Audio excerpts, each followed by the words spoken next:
왜 어떤 사람은 작은 일에도 잘 웃고 어떤 사람은 사소한 일에도 마음이 무너질까요? 행복 유전자가 깨어 있느냐 아니냐의 차이일지도 모릅니다. 어느 날 제 지인이 이런 얘기를 했어요. 나는 왜 이렇게 쉽게 예민해질까? 애 키우다 보면 늘 짜증이 나고 작은 일에도 화가 나.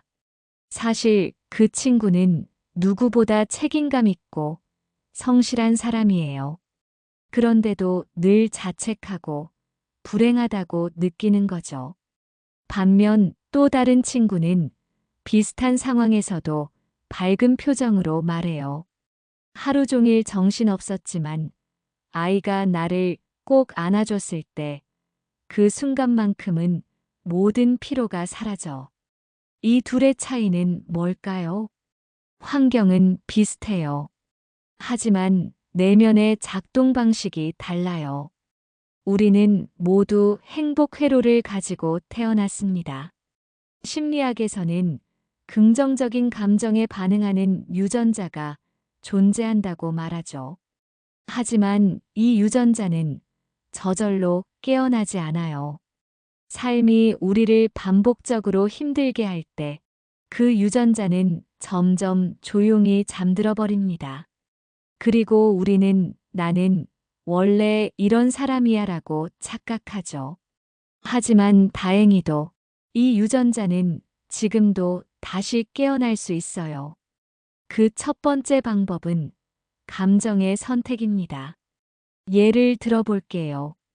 친구에게 연락했는데 꽤 오랜 시간이 지나도 답장이 없을 때가 있어요. 그럴 때 우리는 두 가지 선택이 있어요. 내가 뭔가 기분 상하게 했나?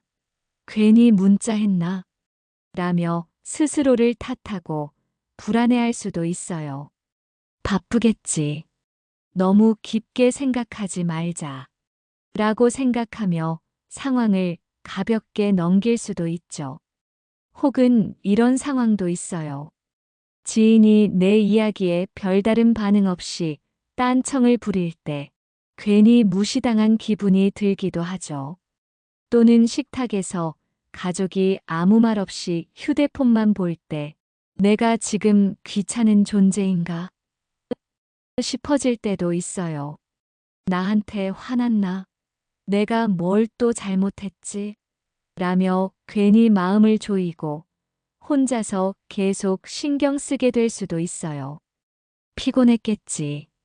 굳이 모든 걸 나한테 연결 지을 필요는 없잖아. 라고 생각하며 가볍게 넘겨볼 수도 있어요. 이 중에 어떤 선택을 하느냐에 따라 뇌의 감정 반응도 호르몬 분비도 달라진다는 게 실제 연구 결과예요. 두 번째는 감사의 회로를 깨우는 연습입니다. 우리는 흔히 감사라고 하면 거창한 걸 떠올려요.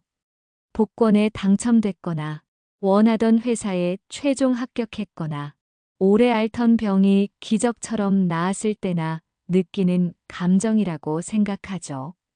또는 누군가가 인생을 바꿔줄 만큼 큰 도움을 줬을 때만 감사할 수 있다고 여기는 경우도 많습니다. 하지만 사실 감사는 아주 작은 순간에도 피어납니다. 아침에 눈을 떴을 때 창문 너머로 부드러운 햇살이 들어오는 걸 보며 오늘도 무사히 하루를 맞이할 수 있어서 다행이다라는 마음이 드는 순간, 그게 바로 감사의 시작이에요. 아이가 나를 보며 웃을 때, 주차하러 갔는데 마침 빈자리가 딱 있었던 것. 내가 좋아하는 노래가 라디오에서 나올 때, 마트에서 할인 행사로 평소 사고 싶던 걸 싸게 살 수 있었을 때, 이 모든 순간이 감사 회로를 켤 수 있는 기회예요. 그리고 중요한 건 이런 사소한 감사를 의식적으로 떠올리는 연습이에요. 하루의 끝에 스스로에게 이렇게 질문해 보세요. 오늘 무엇이 고마웠지? 그게 단 한 가지라도 좋습니다. 펜을 들어 노트에 써도 좋고, 마음속으로 조용히 떠올려도 좋아요. 이런 감사의 반복이 우리 뇌의 작은 불빛을 하나씩 켜기 시작합니다. 뇌는 그걸 기억해요. 아, 이 사람은 오늘도 행복할 만한 걸 찾았구나. 그러면 우리의 행복 유전자는 점점 깨어나기 시작합니다. 행복은 엄청난 사건에서 오는 게 아니에요. 오히려 아무도 주목하지 않는 아주 작은 장면에서 시작됩니다. 마지막으로 자기 자신에게 따뜻하게 말 거는 연습을 해보세요. 많은 사람들이 스스로에게는 너무 엄격해요. 다른 사람들은 잘만 하는데 난 왜 이러지? 다른 사람들은 다 해내는데 나만 뒤처지는 느낌이야. 이 정도도 못하는 내가 솔직히 너무 답답하다. 이런 말들이 내 안의 행복 회로를 조용히 끊어버립니다. 대신 이렇게 말해보는 거예요. 오늘 솔직히 너무 버거웠어. 그래도 끝까지 안 놓고 버틴 내가 진짜 대단한 거야.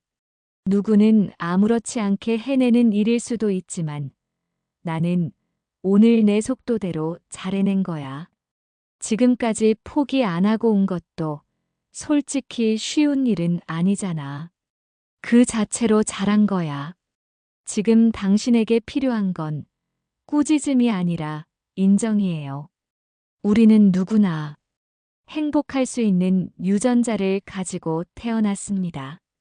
단지 살아오면서 너무 많은 일에 치이고 나 자신을 돌보는 법을 잊고 지냈을 뿐이에요. 그래서 점점 웃음이 줄고 별일 아닌 일에도 예민해지고 나는 원래 이런 사람이었나? 하고 스스로를 놓아버릴 때도 있었죠. 하지만 아니에요. 당신은 원래 그렇게 무기력한 사람이 아니에요. 당신 안엔 여전히 따뜻함이 있고 작은 기쁨에 웃을 줄 아는 마음이 있어요. 행복 유전자, 지금은 작게 숨 쉬고 있을지 몰라도 완전히 사라진 건 아닙니다. 오늘은 그 유전자를 조금만 더 들여다봐 주세요. 그리고 스스로에게 이렇게 말해주세요. 오늘도 진짜 많이 힘들었지? 근데 여기까지 잘 왔어. 나는 행복해질 수 있는 사람이고, 그럴 만한 이유가 내 안에 충분히 있어. 내 안의 행복은 지금부터라도 내가 꺼내줄 수 있어. 내 속도를 믿고 천천히 나를 챙겨볼 거야. 이 말들을 자꾸 들려주다 보면 당신 안의 행복 유전자는 분명 다시 깨어나기 시작할 거예요. 조용히 눈을 감고 내 마음에게 조용히 말을 건네보세요. 당신의 유전자는 지금 깨어나길 기다리고 있어요.